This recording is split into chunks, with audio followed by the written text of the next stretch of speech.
Grr, arg. Well, Dean,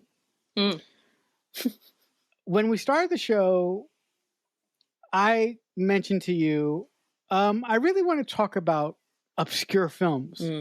And I think I found one today. And also, I think that, if anything, this film is going to give some appreciation, some understanding of what it is we do as screenplay writers. So, with that being said, I will simply say, fade in. Hello there. Welcome to episode 11 of the Mixtape Podcast, the podcast dedicated to deconstructing film from a screenplay writer's perspective. I'm your host, as usual. My name is Marcelo Inestroza, joined as always by my sycophantic, sometimes, screenplay writer friend, Dean Stark. And on today's show, we're going to be talking about the 2007 film Final Draft, starring Dawson Leary himself, or AKA James Vanderbeek. So, Dean, as you do every episode, you want to take us down a timeline of this film? Sure. So this was directed by Jonathan Dweck. Sorry if I'm not pronouncing his name right. With a severe case of writer's block, aspiring screenwriter Paul Twist begins to descend into madness. Alone in his small flat, his isolation has deadly results for not only himself, but everyone around him. First of all, I don't know, thinking about it now, I don't know who wrote that, because he does not live in a small flat. He lives in a ginormous fucking warehouse. So, it's not a flat, so I don't know who wrote that, but whoever wrote that clearly has not seen the movie. But anyway, that's what the movie's about. And when Marcelo brought this up to me, I had never even heard of it. It was so obscure. And he said, oh, no, it's about a guy that's a struggling screenwriter. Like, it's about, like, writer's block and what we have to go through. And I was like, oh, that sounds interesting, because there's been a few movies like that, but I really like James Vanderbeek. I'm a huge Dawson's Creek fan, and when I heard he was going to be in this, I'm like, oh, okay, he's actually quite good. So the opening of the movie, the first thing we see is a flash of a falling man, and you don't know who he is. You kind of just see it from, like, beneath him, and then you see James Vanderbeek in the bathtub, and he starts calling out to somebody named David, and he turns around, and just like the bathroom doors kind of open a crack, and you see a clown face, and then he kind of wakes up. And the clown face is quite creepy, and the way that they did it is good, because it's just kind of like a flash. And I was like, oh, okay. So his name is Paul Twist, which I thought was an interesting name. But anyway, so that's kind of the opening scene, a dream, which... yeah, I got to ask you, from a screenwriter's perspective, there's a lot of movies that have an opening sequence as a dream. Is that a yay or a nay from you? In this instance, it's a yay for me, because I was so horrified by the last one that we talked about that had no story structure whatsoever. I was just pleased to see this film lay hats on the ground and then pay it off a couple scenes later or in the next scene. So in this instance, it's definitely a yay for me.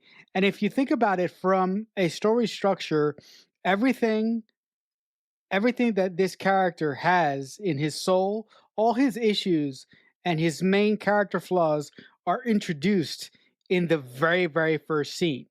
So it's very, very efficient in that way, but it can be viewed as lazy, because as a screenplay writer, one of the cardinal sins that you can create is tell story by placing it in a dream. That's one of the most laziest ways to communicate story to your audience. But in certain aspects and in certain situations, it works. And I think it works here.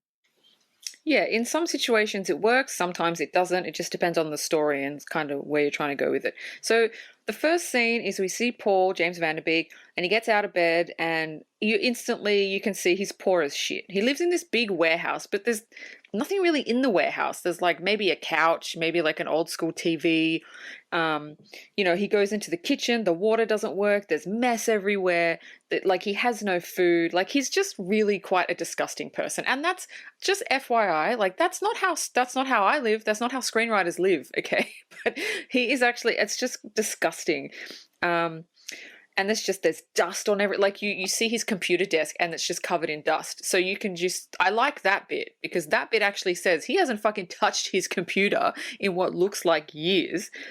And it really reflects his mindset, because I've always said that your home reflects your mind, like in real life too. So if you go into someone's house and it's messy and it's dirty, blah, blah, blah, it just reflects the scatteredness of their brain. So I like that, because the director was showing, not telling.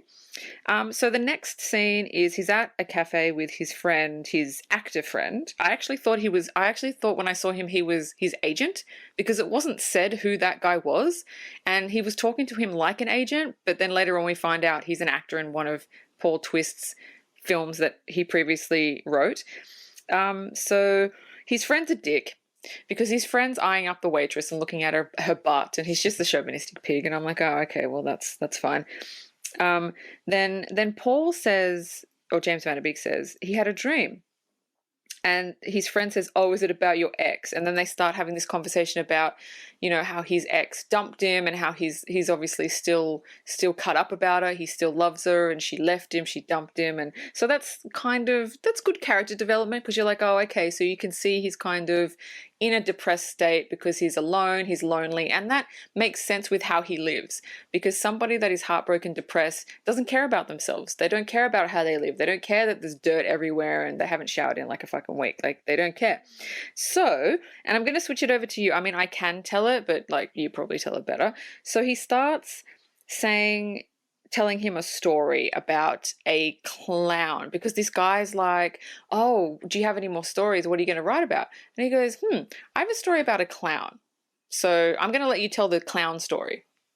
Yeah, I just, like I said in the beginning of the film, I thought that this film did a fantastic job of putting hats on the ground that would get paid off, a scene later. And basically the clown story is, when James Vanderbeek was a kid, he went to the circus with his brother, and they saw this clown do his act, where this clown spit water onto a fire stick. And for the last trick of the evening, the clown came towards James Vanderbeek and his brother. He blew on the fire stick, but the fire didn't go out straight away from the clown. Instead, it projected back into his face. And it basically, the clown basically engulfed in flames and died, like right on the spot. So that scene really enforced why James Vanderbeek had that opening nightmare about the clown, because it connects to a childhood trauma. And now he wants to try and write a script about this childhood trauma to get it out of his head. So I feel that is really, really good character development. And just as a pinch of salt, on top of all his misery, his wife left him. Yeah. So that explains why. His apartment is in the state that it is. So everything from a story perspective at this point is locking up and in line so far. See, guys, writing is simple. You just have to think about it. You just have to know what you're doing, because there's a lot of people that write scripts that go, I'm going to write a script, this is going to be really fun. And then it's like, this is really great. And then it's like, and then it gets made. And then it fucking gets made. And you're sitting here like, oh my fucking God. But anyway, so he tells the clown story, and he says something interesting. He goes, can you imagine if you were on stage in front of kids and you're burning alive, and the last thing you heard was kids laughing at you? And I was like, wow. Like, I just sat in that for a moment. I was like, wow, yeah, that would suck. And because he was like, me and my friends, like, we thought it was a joke. Like, like when he says a kid, like, I'm thinking like maybe 8, 7, 8, 9, maybe like a kid, right? So you don't know any better. And I was like, damn, that'd suck. And his friend's like, well, what's the story? And he goes, what if the clown comes back later and kills everybody, like kills all the kids that were laughing at him, but makes it look like a suicide? And his friends kind of got going like, wow, that's really fucking like, that's really fucked up. And he goes, what do you think? I think I'm going to write it. And I was like, oh, that's cool. And I thought that's actually quite a creepy story if you think, like, if you got that right, I reckon actually that would be a creepy story. So I really, really loved that scene. I loved the story that he told. I thought it was super creepy. So anyway, after that scene, we're back at his, disgusting. Oh, I couldn't even look at it because, like, I'm Also, so not like that. Yeah, or what? right. I'm not like that either. But also, I think you're missing. I think I just want to interject a small little thing that his douchebag best friend said, Mm. because when he first pitched him the idea, and I would just like to say something about pitching scripts Yeah. as a script writer. Okay, if you have an idea for a script and you're going to pitch it to a friend or an agent, okay, if you cannot summarize your script in one sentence or two sentences, as a writer, our job is to make our thought process as succinct and as simple as we can, right, to the person who is listening to it. So don't give them the whole Bible, just give them enough to make them interested in what you are going to potentially write. Now, his friend said, why? Because James Vanderbeek said, okay, at the end, the the clown is gonna find somebody to torment these people, and they're gonna commit suicide, right? And he goes, why suicide? Because he says it's relatable. It's much more intriguing instead of a guy running around just stabbing people. That's boring. You have to give the audience something that they can relate to. That screenplay writing 101 right there. Mm. Yeah, So you're right. You're right. I just like I was like, yes. Yeah, you're absolutely right. That reminds me of It, because didn't that happen in It where the clown made it look like they committed suicide? Wasn't that the same thing? I think so. If I'm remember It correctly, was I the think same so. because the clown scared them. So, I mean, it wasn't exactly the same, but Pennywise scared them so much that they just killed themselves. Like, not the same, but similar. But listen, you're right on the pitching thing. Okay, so the next scene is he's at home, he's in front of his computer, he's dusted it off, he falls asleep and then dreams about the creepy clown from when he was a kid. He kind of wakes up with a startle, and his friends in his warehouse kind of asking more about the story and pitching and all that. And it's funny because he's like, how's he going to make him, like, how's this clown going to make him people commit suicide? He goes, oh, he's going to hit them over the head with a bag of oranges. And I'm like, a bag of oranges? What? Fun, but bizarre. I'm like, and he goes, why a bag of oranges? And James Vanderbeek goes, oh, I've heard that if you hit someone with an orange, it doesn't cause bruising. And I'm like, is that true? I have to Google that. I don't know. I don't know if that's true or not. I mean, it sounds fake, but I thought that was quite funny. So he's asking him, how long is it going to take for you to finish the first draft? And James Vanderbeek says a month. To listen.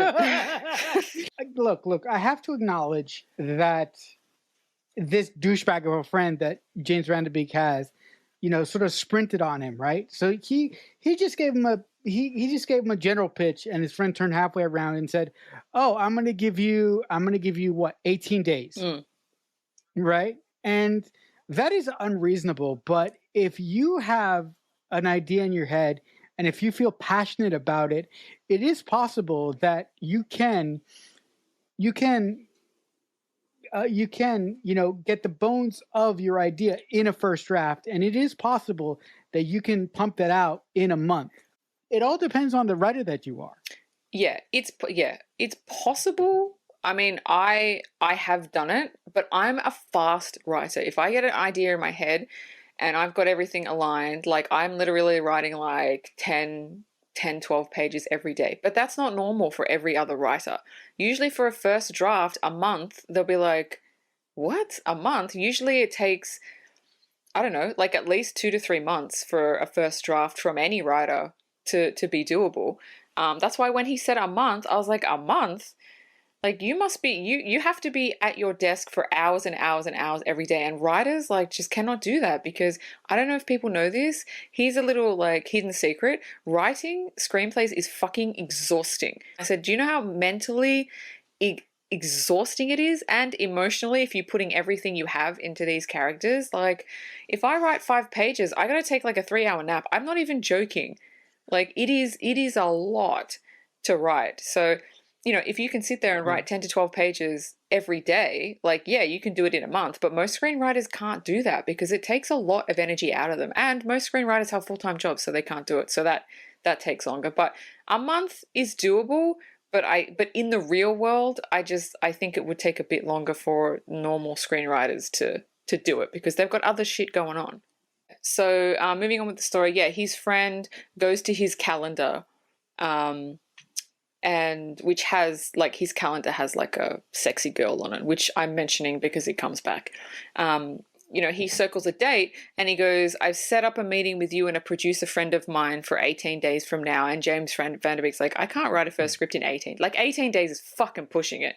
And for a first draft, like I would never give a producer a first draft. A first draft to me is the vomit draft. It's a draft you literally show nobody. Although the vomit draft is useless and you should never show it to anyone, I agree with you on that, but it can give your friend or producer an idea of what you want to do, and then they can help you achieve that idea if you do need help. That's true. So that's true.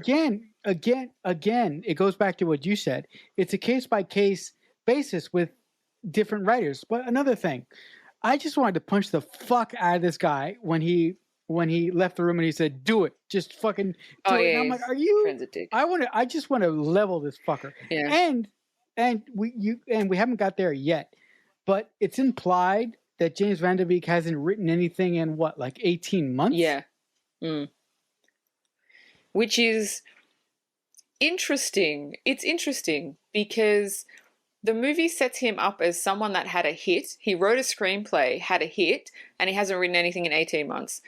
I don't know. I don't know how that works because, first of all, wouldn't you have an arsenal of screenplays behind you? Like, so he wrote one screenplay and that's it, and it's a hit, and now he can't write anything ever again. Like, I don't know. Like, your agent would drop you, your manager would drop you, like, because from a screenwriter's perspective, he had a hit movie. So wouldn't he have offers coming in to do at least rewrites, page 1 rewrites? Wouldn't he have offers from production companies to write scripts? And like, how has he done nothing in 18 months? Well, again, I think you're right. He would have offers from agents and production companies if his film was a hit, which in this film it's implied that his one film that we know of was a hit. But also we have to take into consideration the thing that sort of destroyed his life as an individual. That also plays a huge part into your production as a writer, because as you said, writing is it's an arduous process. It's very painful and it can hurt, especially if you throw yourself all the way into it. And James Vanderbeek's character, to me, seemed like an individual that throws himself into it, right? Yeah. And sometimes as writers, before you start writing, you need this anchor, right? And I feel that James Vanderbeek's relative, who died of horrible circumstances, was his anchor. That was his happy place, right? And when that was taken away from him, I think he started to doubt himself, not only as a writer but as an individual. Yeah, I think you're right. Look, he's set up as a person that just doesn't like himself. So it does make sense that he hasn't written anything, but he should probably go to therapy before he starts writing screenplays. Anyway, let's continue. The next scene I loved. I related to this, and every writer can totally relate to this. So his friend leaves and he sits down in front of his computer and he sits down and he goes to write it, and then it's like next minute he's playing with the basketball, he's watching TV, he's even fucking cleaning the windows, and I'm like, oh my God, he goes for a walk, goes to get some food, and it's like, oh my God. It's hard to explain to someone the procrastination that completely takes over your life with a script, because it sounds like, oh, you just don't like writing. And no, that's not it. But that's not it. it takes so much out of you that it's just like, it's like, oh, there's something on TV, like anything to get out of it. You will do. Yeah. You will do. And, writer's block, I don't get writer's block a lot because when I get a story, the story just comes out. But I have had writer's block, and it sucks. It fucking sucks because you literally sit there in front of the computer for like an hour and you got nothing.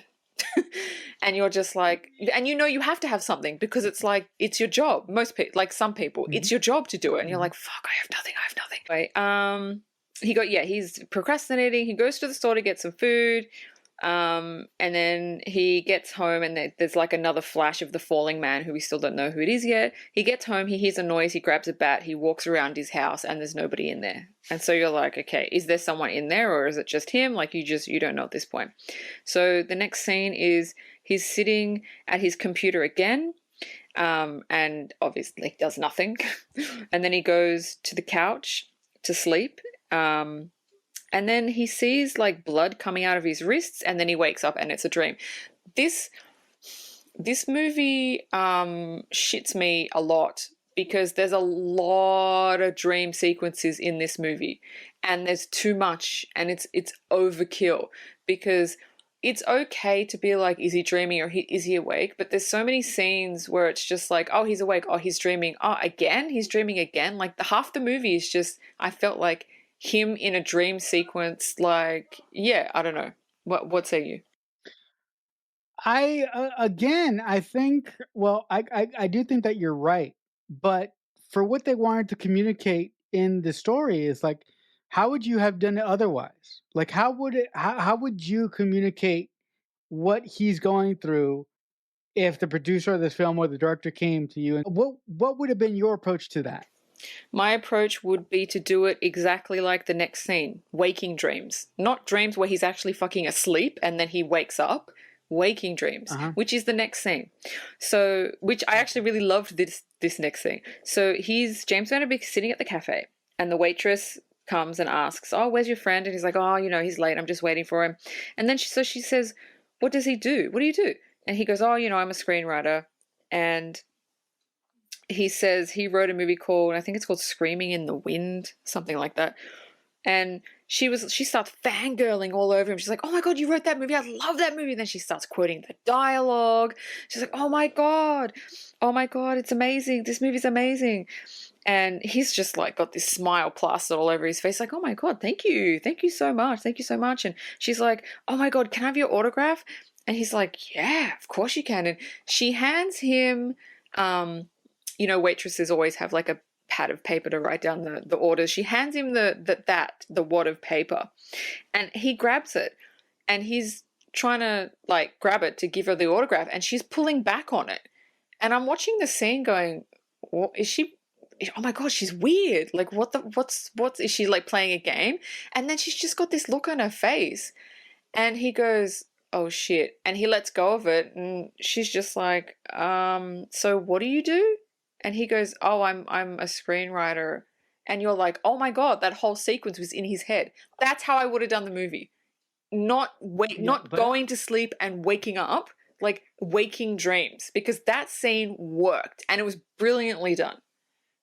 It did, but it actually got tipped off really, really early. I thought, because if you look at it, when she first comes up to the table to talk to him, the director does something really weird with the camera, right? He does like a zoom, but then he twist the camera upright just a little bit, like a zoom, and then he like moves the camera just a little bit. So I'm like, huh, that's really, really weird. But that to me signified that he was dreaming. But then again, as someone who doesn't necessarily pick up on little things like that, but from a writing perspective, I really, really like that scene, and it really shows how sleep deprived he is, and how sort of depressed and sort of melancholy he feels. Yeah, I mean, look, I don't notice directing stuff. I notice writing stuff. I never noticed. You're the person that notices that. So that totally went beyond me. So anyway, the waitress says, asks about his friend.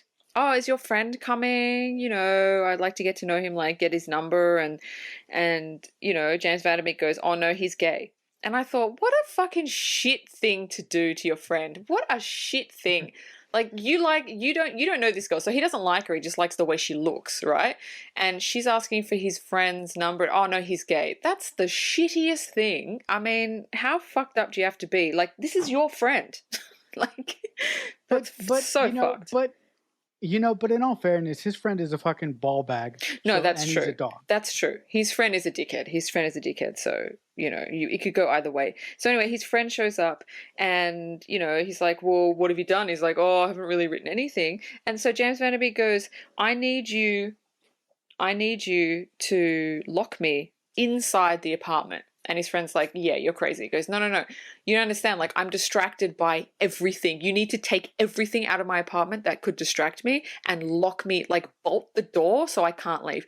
Which I thought was extreme because anybody that's like, you have to go outside. You have to, as a writer, you have to have those moments where you can go outside, where you can just relax. I'm not talking about like procrastinating, like full on.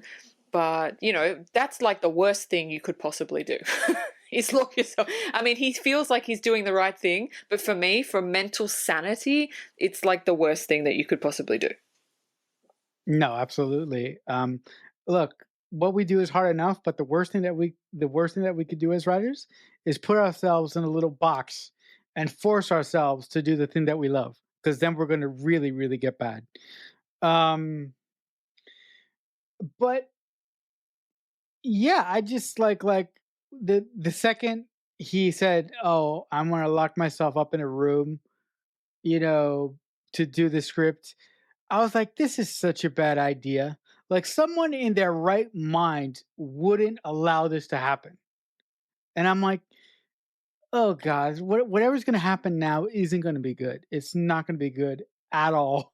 One thing that I absolutely hate about this film, and the only thing that really drove me ragged the entire time, is that every time we see James Vanderbeek writing at the computer, like when he starts writing for the first time, we hear, fade in, exterior wherever we are, and we're in a tent.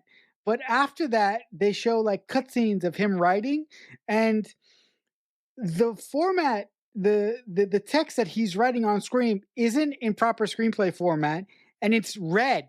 And I'm like, what the? You guys are writing a movie about a fucking screenplay writer. You guys are writing a fucking movie about a screenplay writer. At least, the least you could do is get a copy of Celtics or Final Draft on there and make it look proper.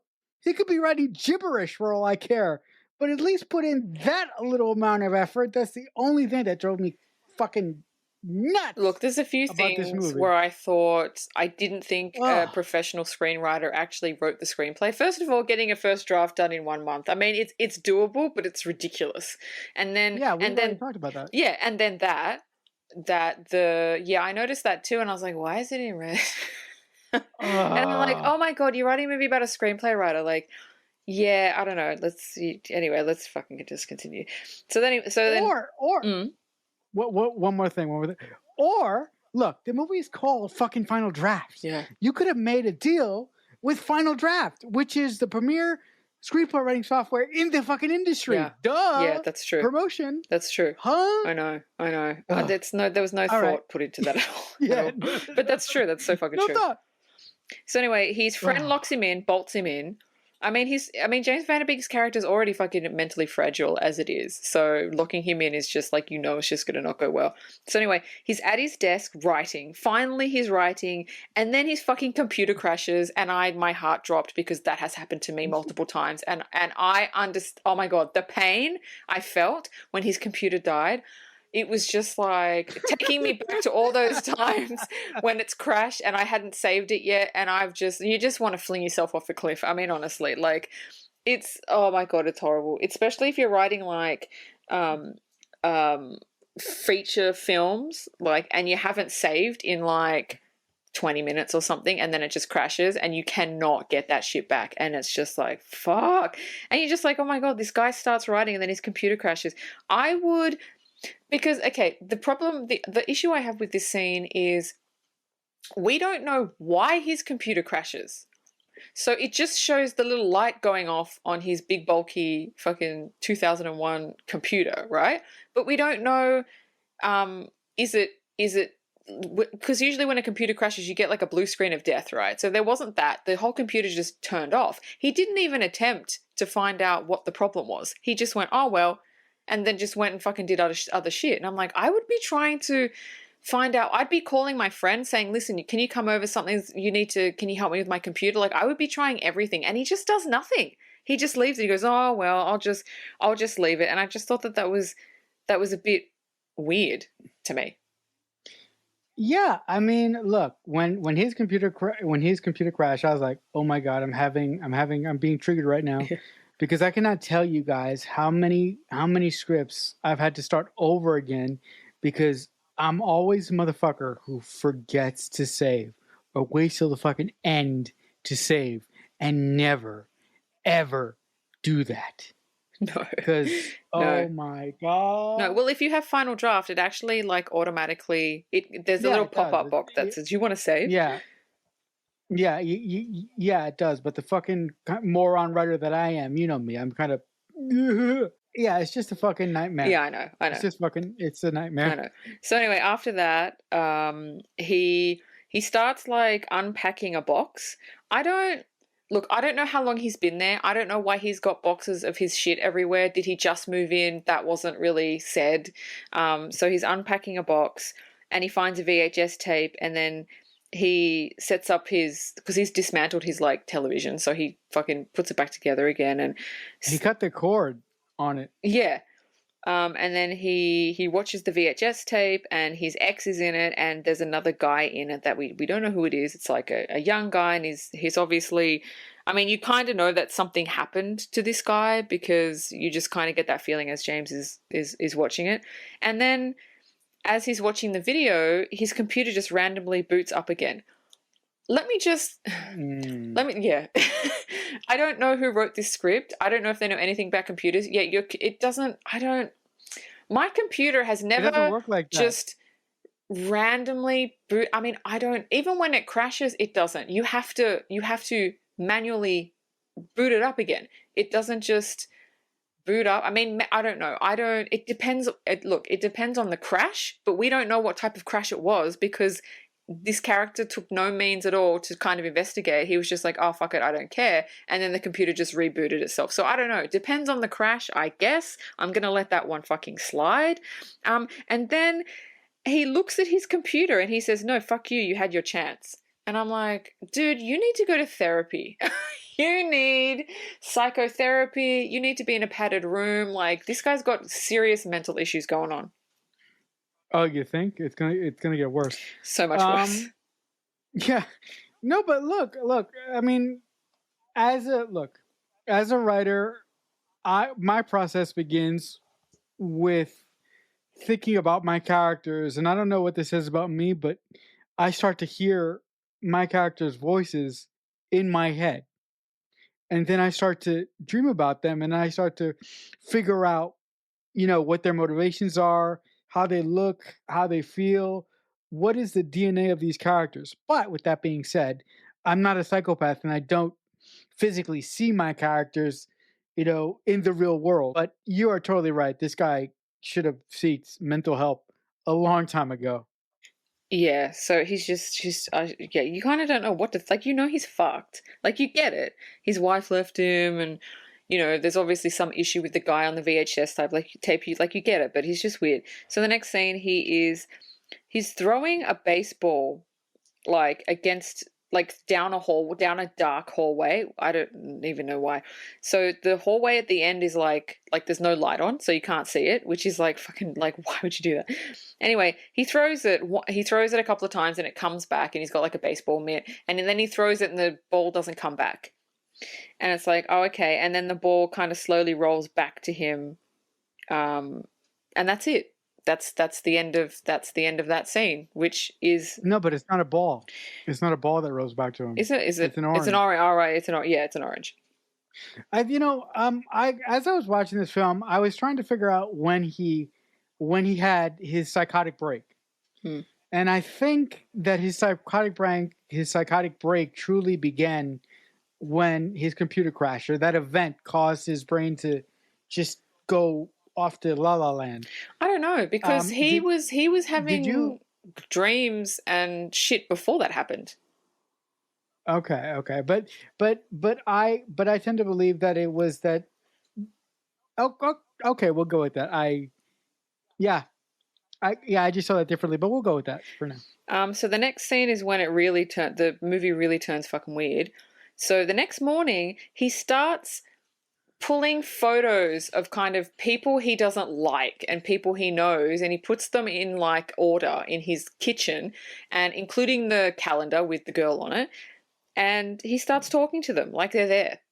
And he starts talking to them like as if they're characters in his movie.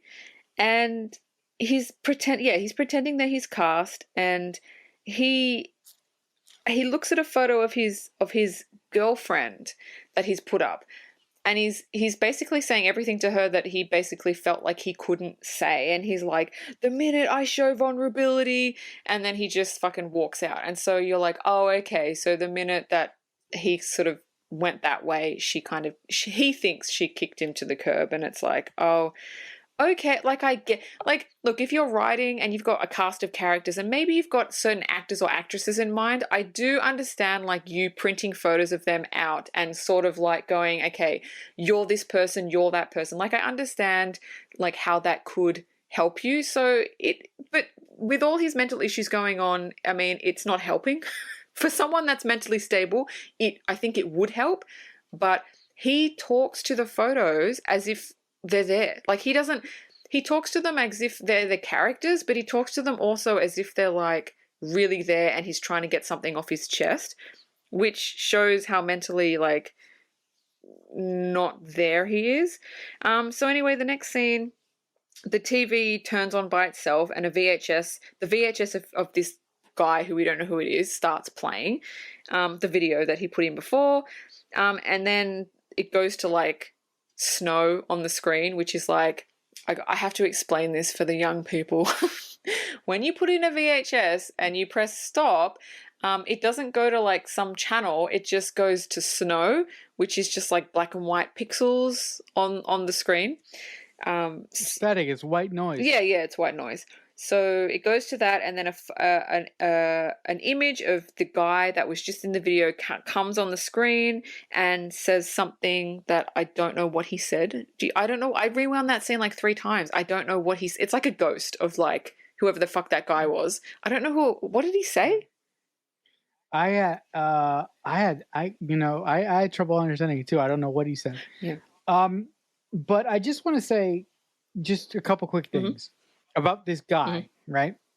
And you guys know on the podcast that my biggest thing is laying hats on the ground. So with this individual that the writer keeps referencing in the videos and the pictures, that is good storytelling. So I really, really appreciated that. And as unhealthy as a character James Vanderbeek is, I really related when he got the idea that the way to handle the script is to use people within his own life who had wronged him in a way. Now, I don't agree about the way that he did it, because that is really unstable and that is something you shouldn't do. But as a writer who has pulled from my actual life, so I really identified with that.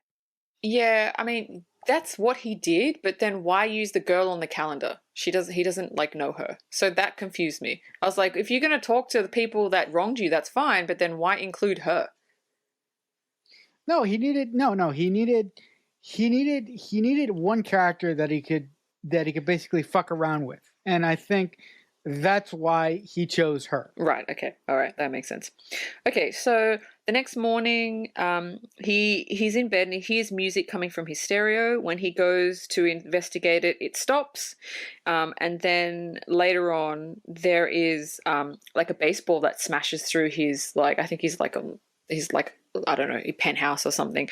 And there's a park across the road. There's a baseball that smashes through one of his windows, and he goes to it and he yells at the kids, you know, fucking stop, blah, blah, blah, blah. I don't know how, like, the park is pretty, look, to throw a baseball from that far away and to get it in the window, like, you would have to be like a fucking baseball athlete. That's far away, right? But there's a question coming up that I want you to answer.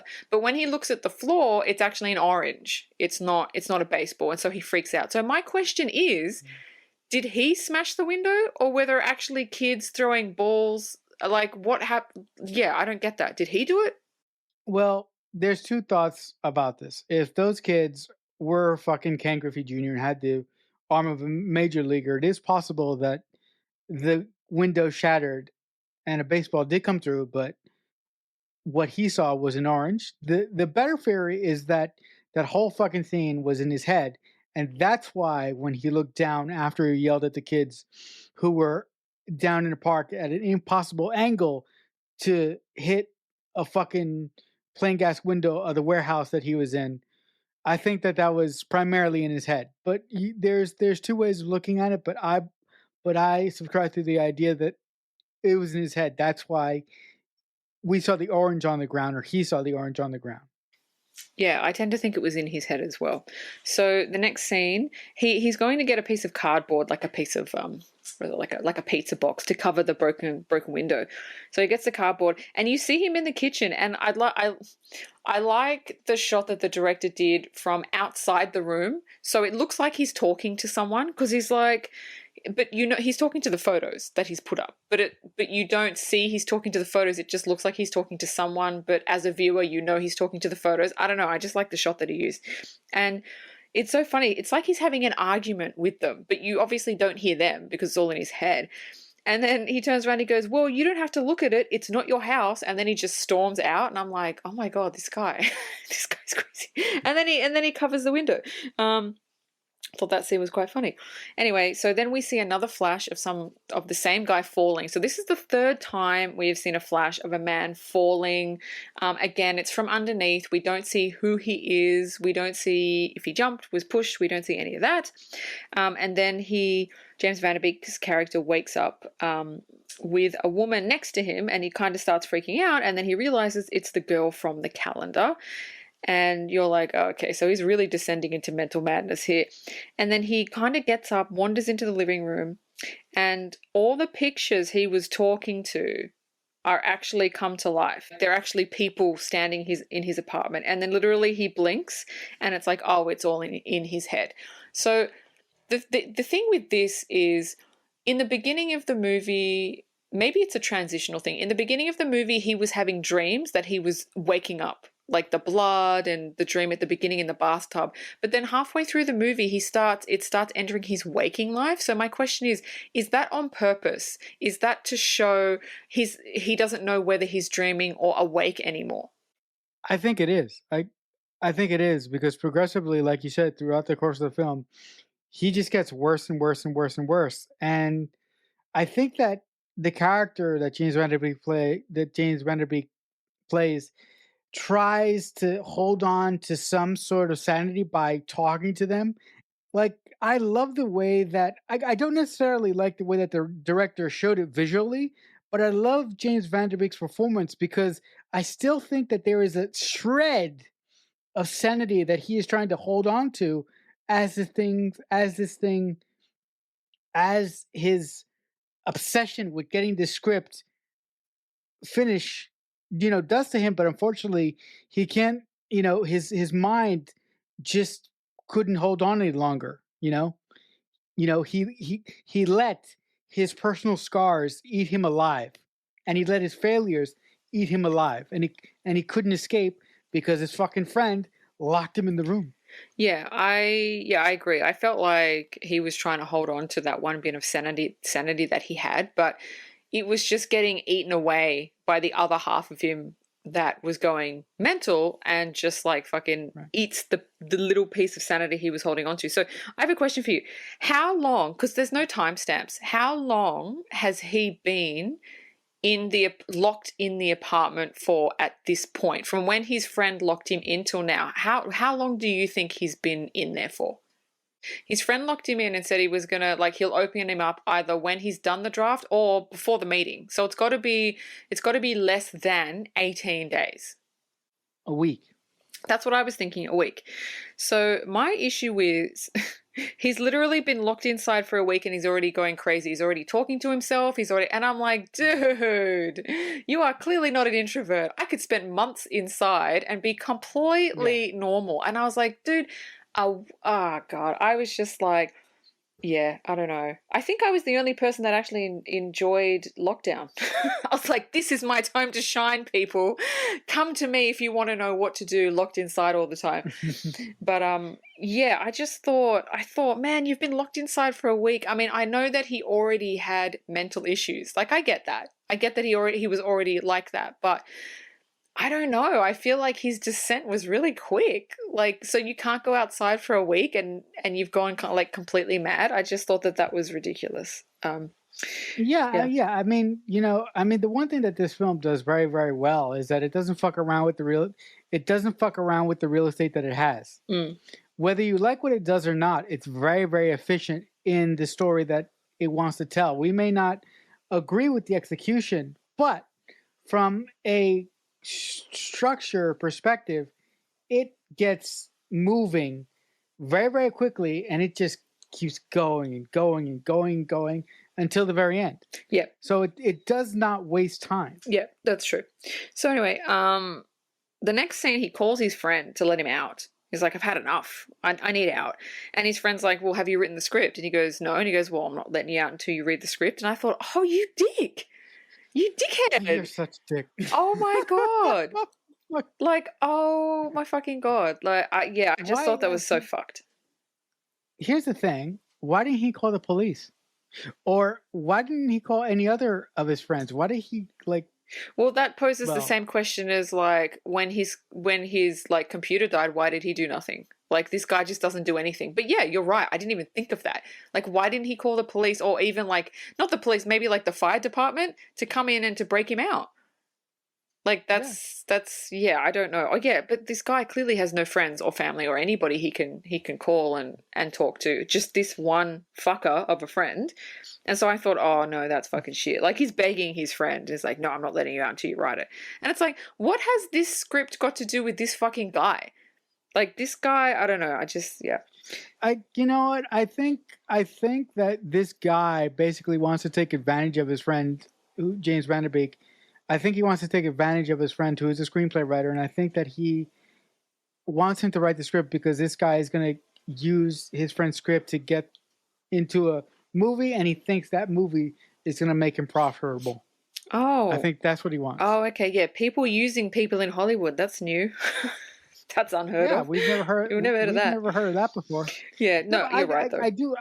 I do have a question for you, though, because at one point, James Vanderbeek's character finds a bunch of boxes with VHSs, and one of the VHSs that he puts into the VHS player shows him talking to an individual. So when he started speaking to that individual, did you put two and two together, and did you realize what they were trying to, what the director was trying to say? No.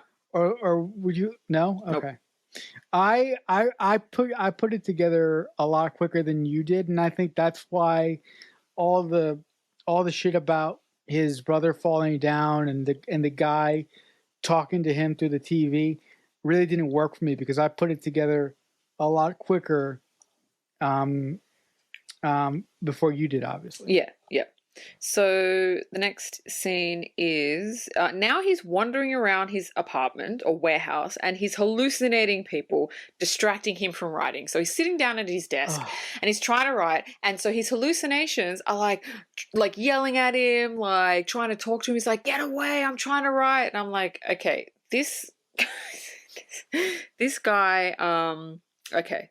So anyway, the next scene is he sees this guy on the TV again, and he's asking him how it ends. How does it end? And at this point, I'm just like, what is the fucking point of this whole fucking thing? So after that scene, he's writing again. He's getting distracted by his hallucinations. This is the point of the movie. So this is literally the third act of the movie. The third act I liked. I wish we got to sooner, because that's the story, that's the part of the movie I actually was like, oh, I can get on board with this. This is actually quite cool. So he's getting distracted by his hallucinations. You see the clown come in, and he hits one of the hallucinations over the head with a bag of oranges. And you're like, oh, okay. And so the next minute, this hallucination, which is a guy that used to bully him when he was a kid, he's like on a noose, like standing on a chair. And he's writing. You can't see. That's the thing. I wish we could see what he was writing in the script, because you never see. Man, that would be awesome. I would have loved it. I would have fucking loved it. But again, I hated the way that they chose to represent I hated the way that they physically showed the actor screenplay writing. I thought that they did an awful job with that, but I would have loved to see that too. Yeah, that would have hit more with me than the way that they did it. So you're watching James Vanderbeek write, but you don't know what he's actually writing on the computer. So you've got this guy, and he's like hanging by a noose, standing on a chair, like struggling, and then James Vanderbeek is writing something, and the guy goes, "Oh no, please don't," and then James Vanderbeek presses enter, and as he presses enter, the chair sort of kicks out from under this guy, and he dies. He's just like strangled to death. And then he realizes, and then I realize, oh, he can actually kill off his hallucinations by writing his script, which is kind of the movie that I wanted to see from the beginning. Too little, too late. I don't know. But did you love that when you first saw the movie? You're like, oh, this is actually quite cool.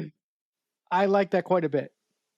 Yeah, I thought that was pretty neat. I was like, oh, this movie's taken a turn. I like that. So the next morning, he's writing again, and then he starts hallucinating his ex, and she's basically on his case. She's bringing up all his failures, all his weaknesses, the fact that he's, she's just pummeling him with words. And I'm like, oh, bitch, you're going to get it. He's going to write you, and you're going to die. But then he doesn't. But then he fucking doesn't. And I'm like, oh, I don't know. That scene was pointless to me because nothing happened. It was just her berating him, and that was it. He never actually did any. In that scene, he never did anything. So I thought that scene was kind of just like, I don't know. It didn't progress the story. Like, if you took that scene out, like, the story would still be the same, yeah? Yeah, it wasn't really necessary. Look, I really think that this movie is a story about what happens to someone who has a mental breakdown, and I think it's a story about watching a character go through a mental breakdown. And I don't think that they focused on the aspect that he was a screenplay writer enough.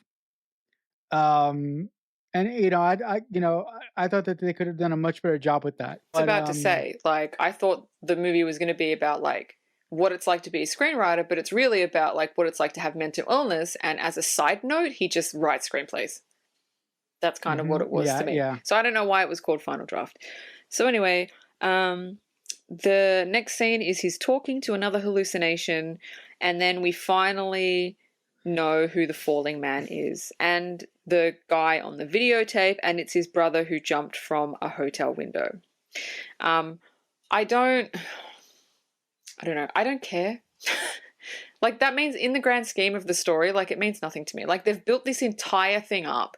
Like, you've been getting flashes of this guy falling. And at first I thought it was him. I thought he was the one that was falling. I thought, oh, that's the end of the movie.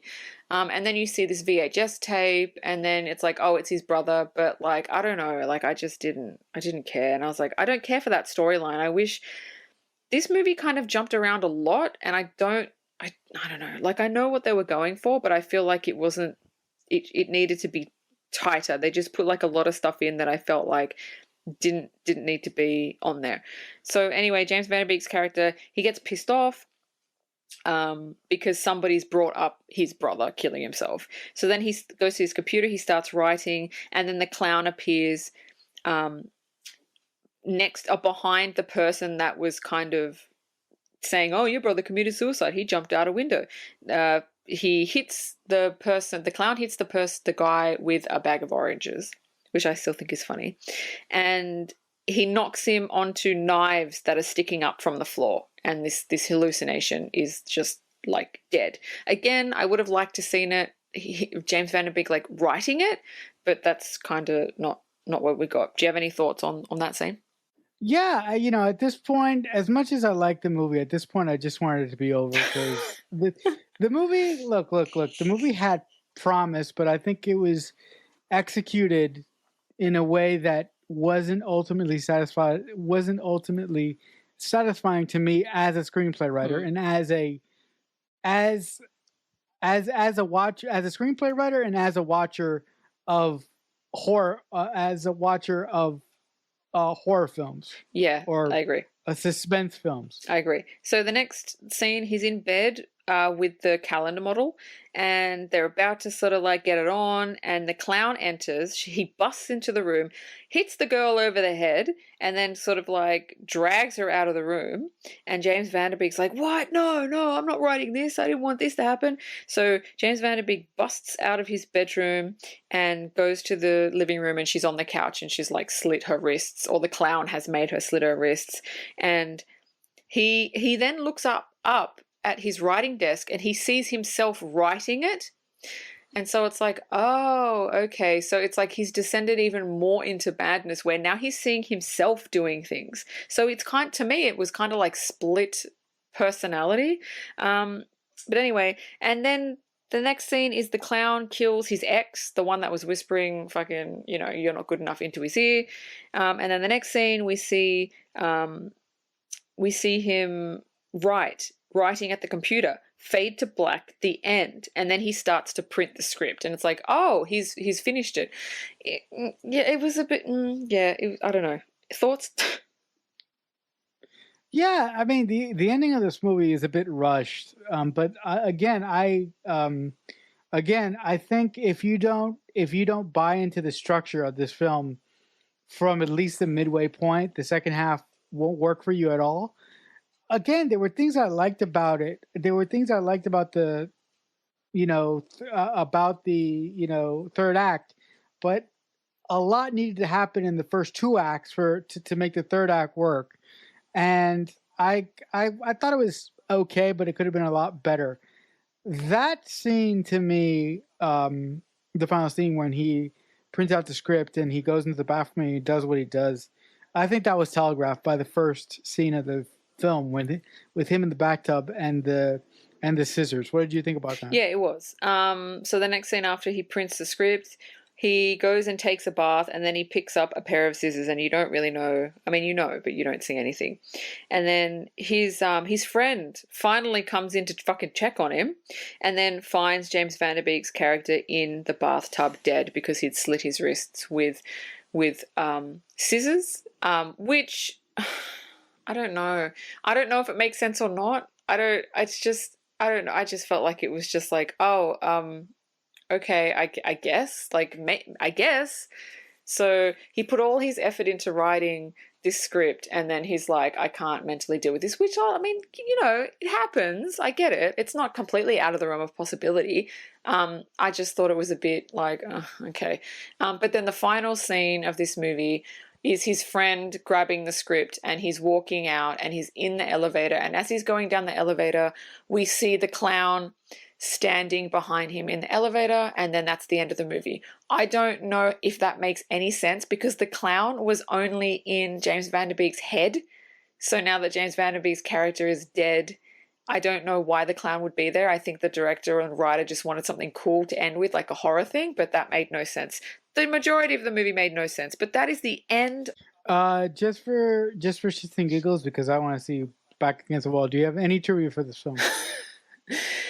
This movie, if you can find this movie, congratulations. Oh, it's on YouTube, by the way. It's on YouTube. So, you can't, it's not on any streaming service. It is randomly on YouTube if you want to watch it.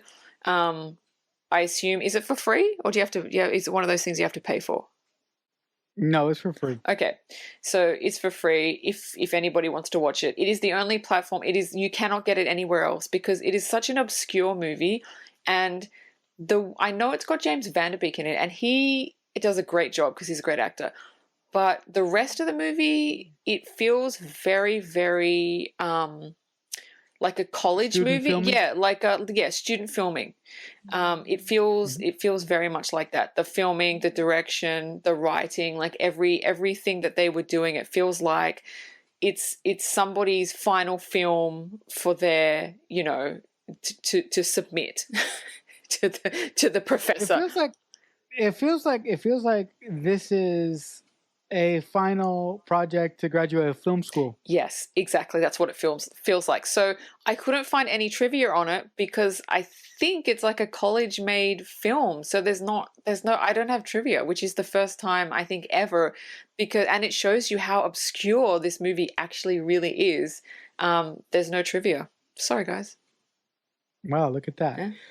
Well, on that note, I will simply say, if you've made it to the end of the podcast, and first let me apologize for the both of us because we are, self-pretentious. All right, guys. So with all that being said and done, as I say I have to mention this first. If you liked the show, thank you so much for listening. And if you come back next week we will be talking about a film that is going to make our heads explode, but in kind of a happy way, I think. We're going to be talking about one of Christopher Nolan's early films that he wrote with his brother, a film called Memento. So you have that to look forward to. But as always, I really, really appreciate that you took the time to listen to us. And as I say often, if someone is kind enough to make you a mixtape one day, that must truly mean that they love you. The Mixtape Podcast is a Balloonhead Productions presentation.